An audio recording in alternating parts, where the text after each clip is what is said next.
Hi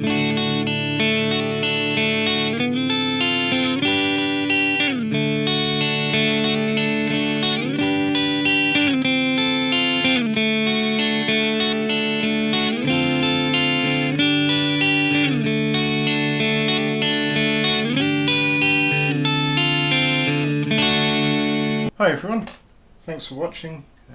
Today we've got something a little different.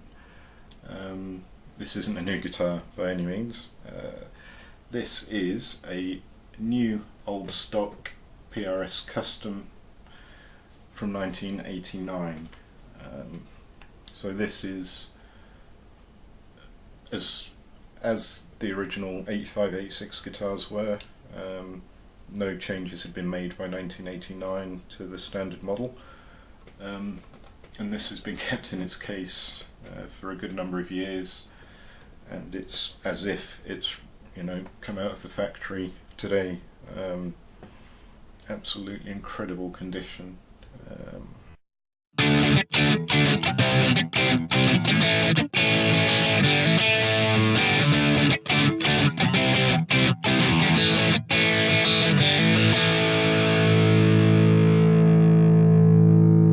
So let's go through it bit by bit. Obviously you've got this beautifully figured maple top, finished in tortoise shell. Really beautiful consistent figuring right across the top that moves in the light as it should. This isn't a 10 top, and for the life of me I cannot figure out why. There's a little bit of a dead spot there, but you really have to be looking for it. There's another subtle plain spot on the top contour there. If this came out today, I think this would be a 10 top.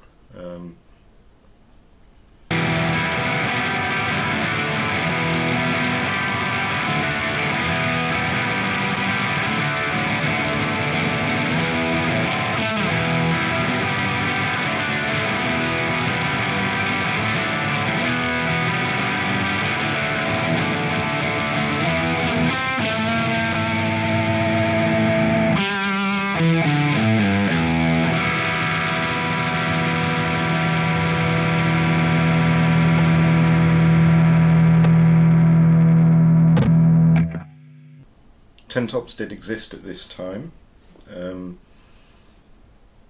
that was almost when they were top of the heap. You had the signature series above 10 top, but you didn't have artist grade and you didn't have private stock back in 1989. Please have a look at my other video for a fuller explanation there. But as I say, I think if this came out the factory today, may well be a 10 top. But we digress. You have the one-piece African mahogany back, African mahogany neck, and Brazilian rosewood fingerboard. These were made in 1989, which is before Brazilian rosewood was placed on CITES Appendix 1. So it's safe to travel with this guitar as long as you can prove the year in which it was made, which you can do by the serial number, yeah, PRS guitars are very easy to date by the serial number. This one's got the moon inlays, so it's got the mother of pearl and the abalone two-piece inlay that are cut in the shape of a crescent moon. I absolutely adore these. I don't know why they aren't still offered as an inlay, but that's a different discussion.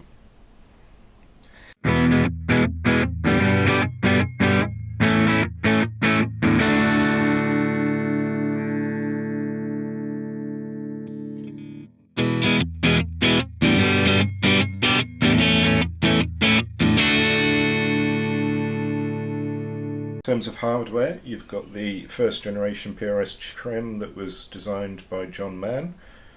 It's a big chunky thing. The newer version is a little bit smaller all round, but there's not much in it.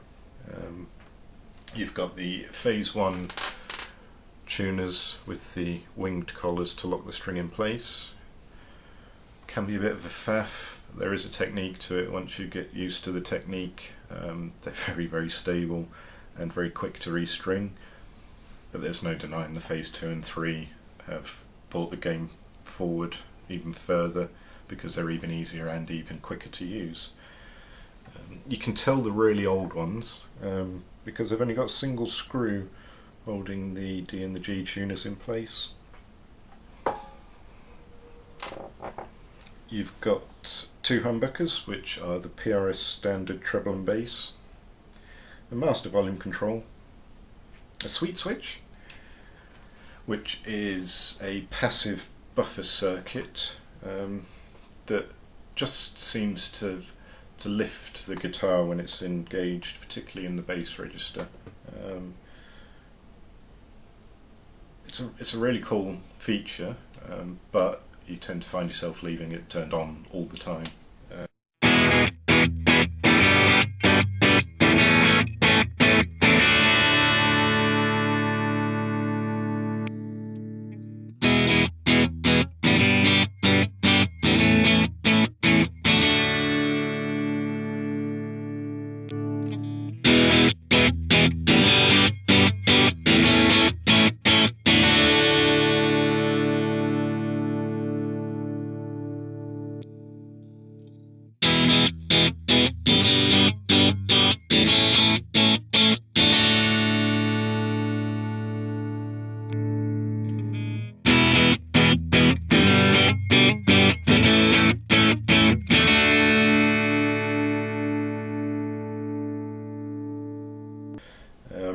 And then you've got the infamous 5-way rotary pickup selector. Really cool in the studio, or if you're at home practicing live. They can be a bit of a pain in the bum because it's quite a movement when you're strumming away. If you want to go from treble or bass to treble, it's quite a big movement. And if you want any of the 3 middle positions, it's quite hard to dial in quickly which one you want. However, it does give some really good sounds.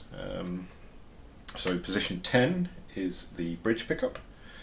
Position 9 is the deep and clear outer coils in parallel. Position 8 is the inner coils in series for a nice warm single coil type tone. Position 6 again is the inner coils, this time in parallel, for a slightly crisper single coil tone, and then position 6 is the neck humbucker.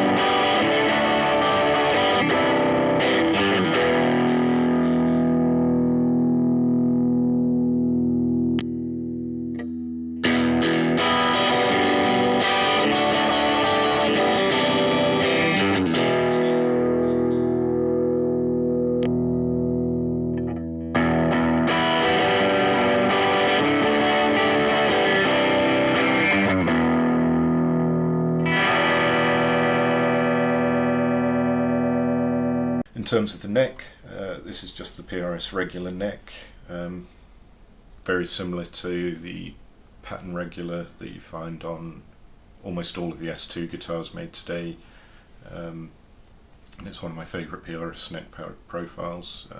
My old Custom 24 had it, which was a special order, and it just gives slightly more handful than the wide thin. I don't dislike the wide thin, but I do like the regular. Obviously that's a totally personal choice, but what I will say is I have not yet found a PRS neck shape that I don't like, and they all have their merits, and just get out there and play as many as you can until you find the one or ones that work for you.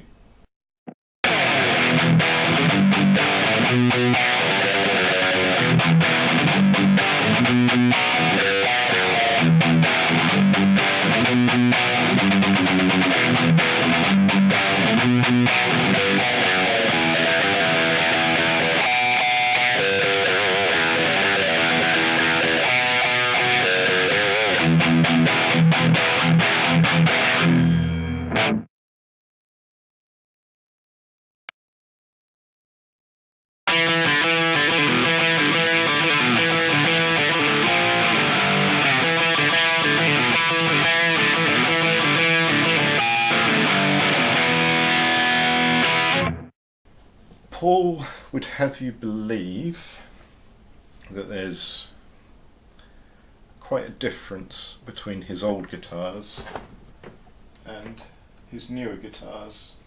In terms of differences, I would say the hardware, so things like the bridges, the machine heads, are more refined from 30 years of tinkering.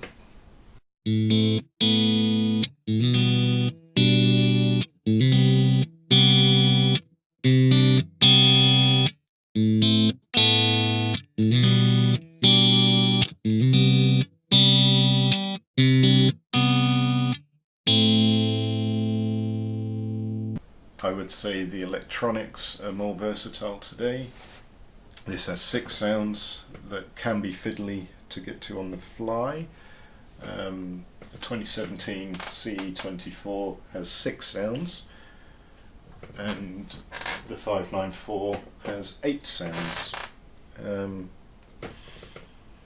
Whether you're going to use all of those sounds is up to you, but I think they are easier to use now. The pickups, there's a lot of criticism on the old pickups. People say they were bland, some people say they lack character. I quite like them, I'm not going to lie. I was surprised at how much I did like them. Yes, they're a little bit generic, but that's not a bad sound. It means that they work with a whole range of amps, whereas some specialised pickups you get today, for example the PRS Tremonti, I only really enjoy the treble pickup on that guitar if I'm using it through a Mesa Boogie or similar. I don't like it through a Marshall type amp, whereas this, plug it into anything and you're going to get a good sound out of it. The finish, this is not a thick finish, but it's quite a hard plasticky finish. The new guitars come with what PRS call their V12 finish, which is definitely thinner, lets the guitar breathe a bit more, but on the downside is not as hard wearing. Paul's made a big deal on the nut. The new ones have a bit of brass dust mixed in to try and again increase the tone, increase the resonance. I don't think there's anything wrong with the old nut. It certainly doesn't suffer from resonance. It's still going, and it's gone. But Paul says the new one's better, and he's the guy who can really assess stuff.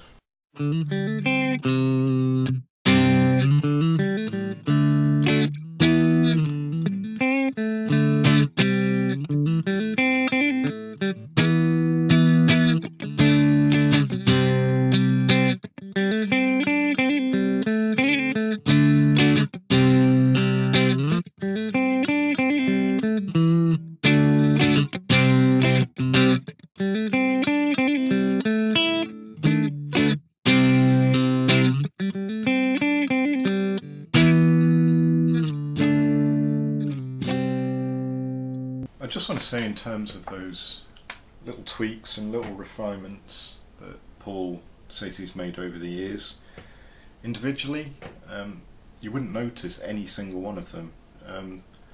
This is a fantastic guitar, and you wonder how could you possibly improve it. It was just 30 years of constant tinkering. The improvements are there between the old ones and the new ones, but they're not night and day in any way, shape or form. They're subtle.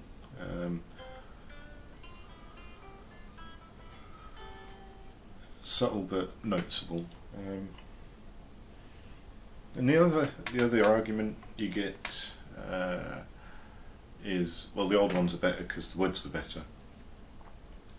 Yeah, as a standard model, this has got a fantastic top. The mahogany on the back is beautifully grained. Really stunning piece of mahogany, and on the neck. And obviously you've got that Brazilian rosewood fingerboard. But all of these things are still available now. That you just have to pay for them.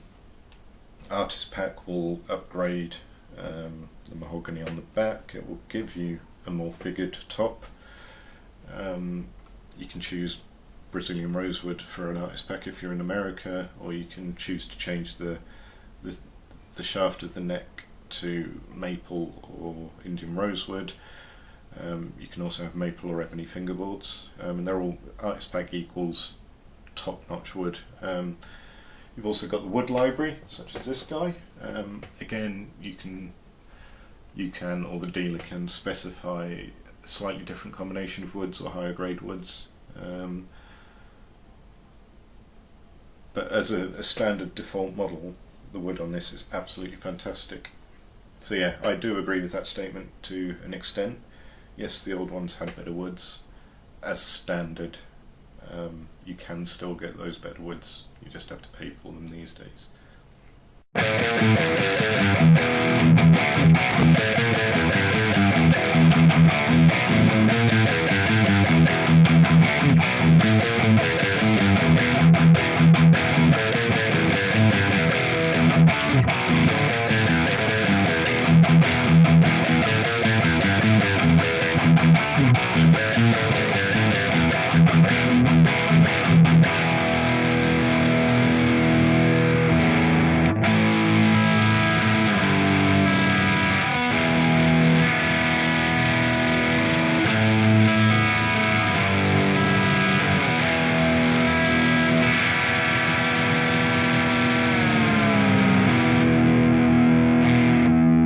Acoustically, this is one of the loudest electric guitars I've ever played. Now, whether that's the age, or whether it's the tone woods, or whether it's just the design is so inherently right,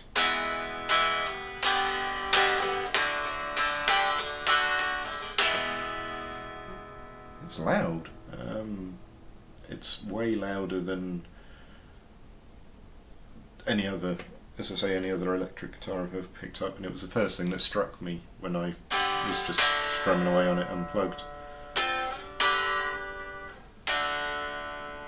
And it really responds to dynamics in your playing, both acoustically and plugged in.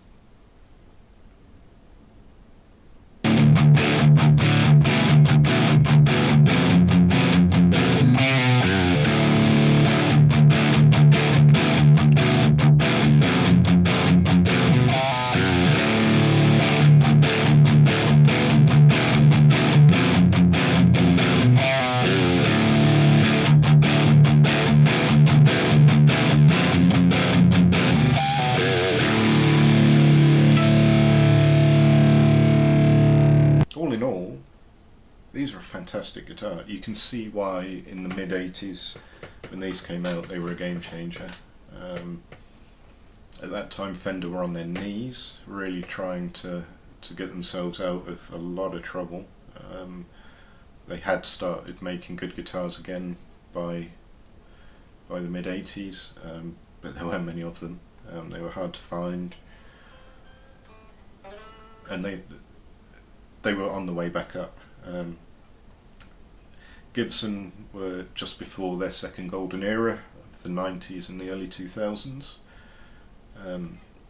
That's not to say there weren't any good Gibsons made in the 80s, but there were better ones made in the 90s. Whereas this went straight for the jugular. It was in a time before the term boutique was coined, but these were boutique guitars. They were expensive guitars, but they really were a game changer.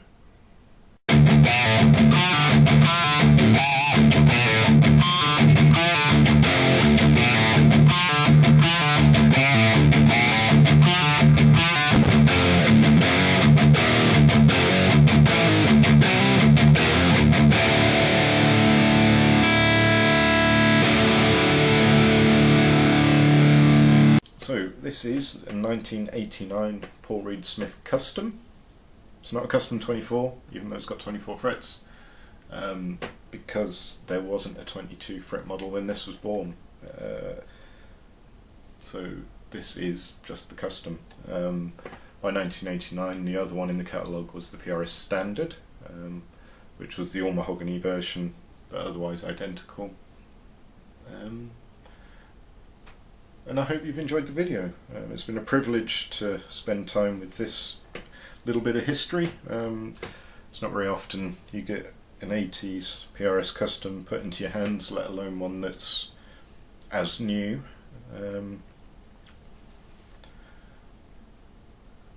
So thank you, Gary Randall, for the loaner.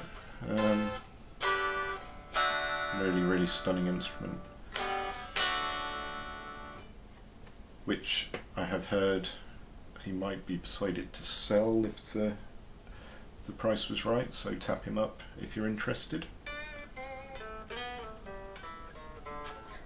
I can assure you, you get a really fine example of a PRS. And if you're worried about the modern features such as the nut and a couple of other tweaks that Paul and his team can do, if you're in America, it's fairly easy to send it to the PTC and they'll modernise them for you. Not sure how you'd go about doing it in Europe. Perhaps that's a question Skitchy or Paul would like to answer for us. I think one of the other changes is to the volume knob. They put a 180 picofarad in the volume circuit that just sweetens it up. But as it stands, this is an absolutely beautifully wonderful, fantastic guitar. Real piece of history, and you can see what the fuss was about when these came out back in the mid-80s. Absolutely wonderful. So hope you enjoyed it. As ever, please like, subscribe and share. Please have a look at my website, www.guitargo.co.uk, and there you'll find my tip jar with all proceeds going to the recording of my first album, and any donation, it would be amazingly gratefully received. So again, thank you for watching, and we'll see you later. Cheers.